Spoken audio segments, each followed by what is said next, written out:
So, The Batman is the latest Batman movie to hit the streets, directed by Matt Reeves, who is responsible for reinvigorating the Planet of the Apes, mythology and franchise and all that good stuff.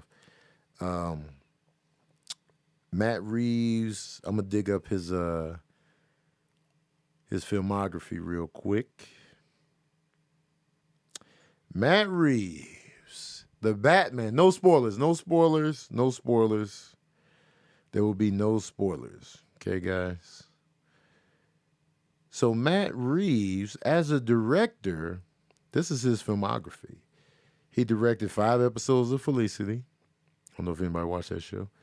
Cloverfield, he directed that. He directed Let Me In, which is a remake of this movie called Let the Right One In, which is actually one of my favorite vampire movies.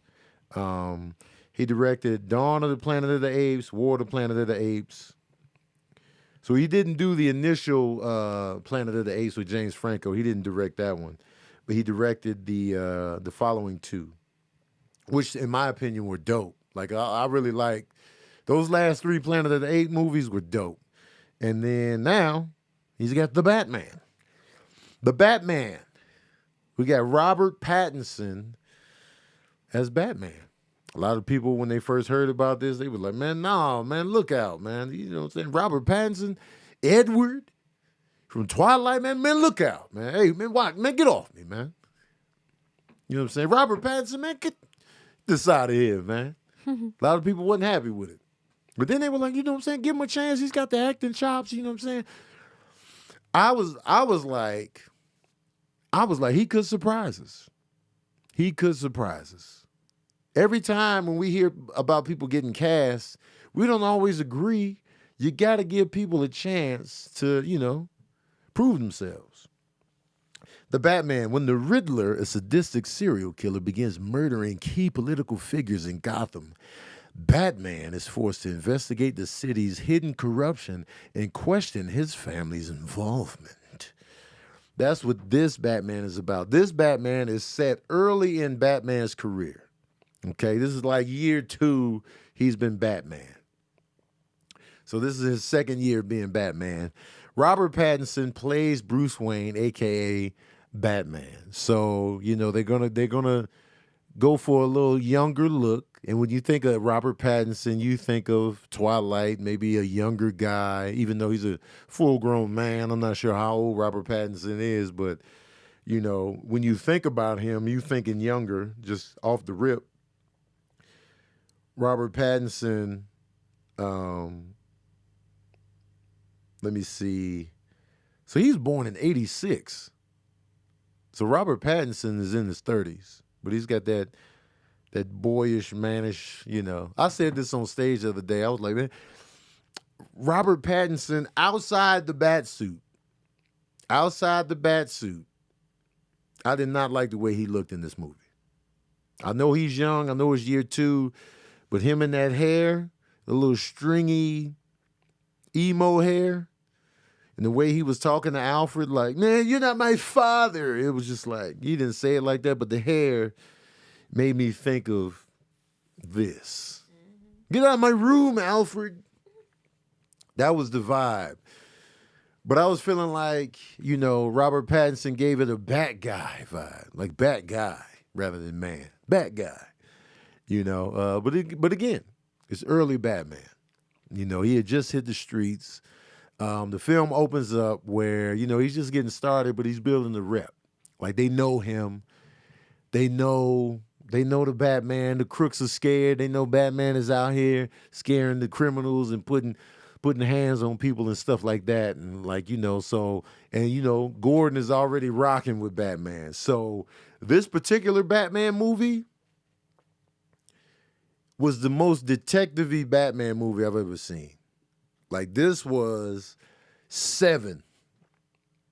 This was like putting Batman in the movie 7 for me.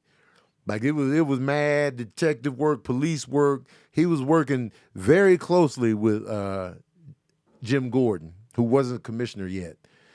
So To me, this felt very detective-like. It was just like, he was showing up to the crime scenes. The cops was like, "Hey man, get Batman out of here, man. He in the crime scene." Gordon was like, "Nah, man, he good." I love the way they made Gotham City look. It was dark. It was dank. It was the Gotham City you expect. It felt very gritty, very dark, very urban, very cluttered. It was just like, man, they created a dope Gotham City. I like the vibe of the whole city. I like the cinematography. The fight choreography was legit. It wasn't as jerky as the Christopher Nolan Batman movies, but none of the fight scenes gave me the adrenaline that when Ben Affleck was Batman in Batman versus Superman and he went to save Superman's mom. There's still not a Batman fight scene that has topped that, in my personal opinion. The Batman is no exception, but the Batman fight scenes are pretty good. They're pretty solid. I feel like they were easier to view and take in than the Christopher Nolan Batmans, who was doing a lot of jerky camera movements. And Batman always had his elbow up in the fight scenes. On the Christopher Nolan, he's always doing this. It's very elbowy. Batman was very elbowy in the Christopher Nolan Batman movies. But the detective aspect in this Batman made this movie feel fresh to me. Jeffrey Wright as Gordon. Jeffrey Wright is Jeffrey Wright. He's always going to deliver. 100%. He's always going to be a welcome presence. Jeffrey Wright is that dude. He can do no wrong. Even though it was this one particular movie where I didn't really feel him in this particular movie. I forget the name of it. It was a Netflix joint where he was like an ex-con and he was raising his son. And his son was played by the dude that was in the Wu-Tang joint that plays the RZA. And he was in, Twilight. I didn't really like Jeffrey Wright in that. But everything else Jeffrey Wright is in, all in. And Jeffrey Wright in the Batman is a dope Gordon. And remember, they're young. So, Selena Kyle, played by Zoe Kravitz, is also young. She's just getting into her, Catwoman status and vibe, you know what I mean? And I like Zoe Kravitz as Selena Kyle. Like, it was just, she had, to me, Catwoman was layered in this movie. She wasn't just some, scarred woman. There were still layers that we could still pull back on Selena Kyle, but she was pulling back the layers as the movie went on, and she was three-dimensional as Selena Kyle, and like she was sexy, like she visually sexy, but also she didn't force the sexiness on us. It was like she was visually stunning, sexy, but it never felt forced. It still felt like she was someone underneath all of that, and I could feel that, and I was just like, all right, Zoe Kravitz is Catwoman. I'm feeling that. I'm feeling that right there, and I like the dynamic between her and Batman. It was like a good dynamic. Paul Dano as the Riddler did a great job. He did a great job. He wasn't some campy, ridiculous Jim Carrey as the Riddler. They went away from that. A big, smiley, just like, yeah, the riddles. He had the riddles going, but it was more so on a cerebral level, like, figure this out. I got the plans going, the mystery of it all. This wasn't some hulking brute like Bane. This was just somebody that's going to outsmart you, but also can do things to you physically. The breathing, the way he sounded in the mask, the way he talked, it was like, he was hiding his voice. It was just like, all right, I'm going to get you on an intellectual level, Batman. I want you in on this. I'm leaving you clues. And it was very much a detective story. And Colin Farrell was just amazing as the Penguin. Like, he was unrecognizable, but he gave the proceedings some light, some levity, some bounce. Like, the Penguin was a funny character. Like, the mob element was there, and John Turturro was in it. And they did a good job giving us that mob guy element that I also like to see in the Batman aesthetic. And I feel like Colin Farrell did an amazing job as well. And I like to see, more of these cats going forward. So I feel like on the direct, I didn't like the third act. the final climax of the movie was where I felt like there was probably the weakest link. It just didn't really flow with the rest of the film. It wasn't horrible, but it just didn't flow with the rest of the film. It felt like they switched gears on us at the very end, and I don't know if I really embraced that fully. I get it; they had to raise the stakes and make everything more amped up and we got to raise the stakes. But I just felt like it didn't really match the tone of the rest of the film for me.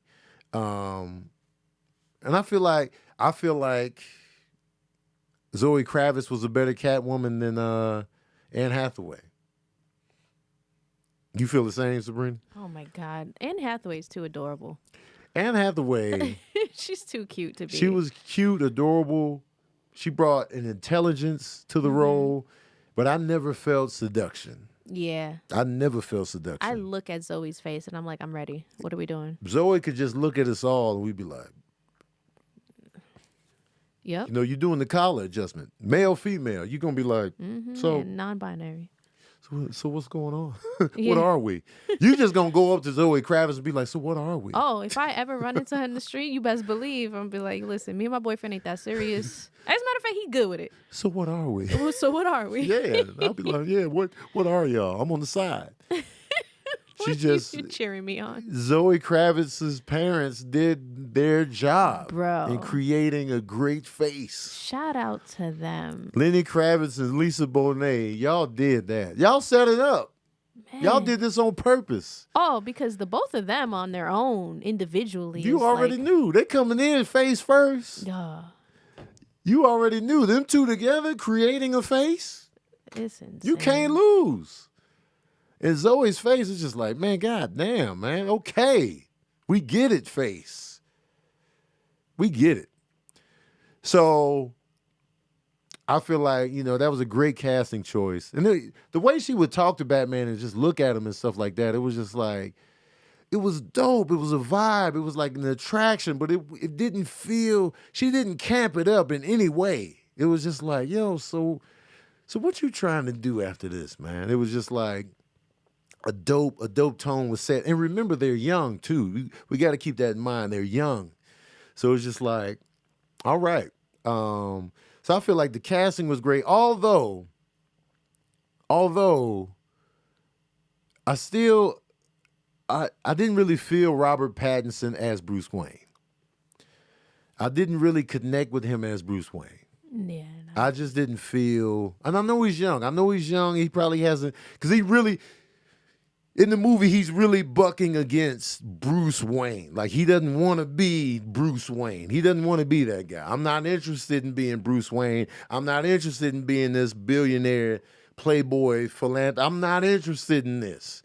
I want to stop crime in Gotham City. I want to solve cases. I want to protect people. So when I'm out of the costume, I'm not feeling this. So it was just like, I get that, Batman. I get that. That's part of your mystique. That's part of your whole thing. But when he was out of costume, I was just like, all right, man. You know what I'm saying?